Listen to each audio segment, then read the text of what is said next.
Con Mattia Verona a commentare questo derby vinto alla grande dal Braganza per 8-3 in settimana. Hai compiuto 27 anni e ora magari ti volevi regalare una bella prestazione, ma soprattutto l'hai regalata alla tua squadra e alla curva rossonera che vi ha incitato per 50 minuti. Sì, buonasera a tutti, penso che stasera sia stato veramente uno spettacolo sia dentro la pista che fuori. E niente, sì, mi sono fatto un regalo, ma è un regalo che io tutti i sabati voglio farmi. Non c'entra il compleanno, però sono veramente felice che comunque è arrivata una grandissima vittoria in questo momento.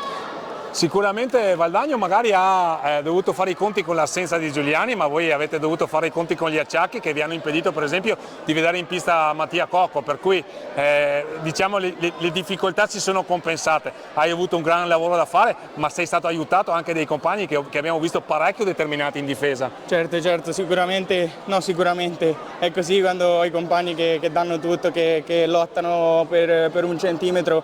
Questo è il risultato. La prestazione mia penso che sia stata positiva, ma è grazie a loro che mi hanno permesso di fare questa prestazione qui e grazie a loro che ci siamo portati a casa la vittoria, che è quello che ci mancava, anche se poi in realtà le prestazioni le stavamo facendo e non venivano questi punti, però comunque penso che sia la retta via questa. Speriamo di continuare a tenerla. Sarà difficile come tutto il campionato, però noi abbiamo il carattere, abbiamo la determinazione, il sacrificio, tutto quello che serve per continuare su questa via.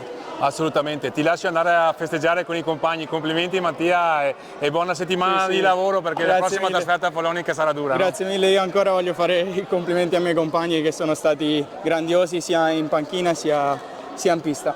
Grazie Mattia, buona domenica.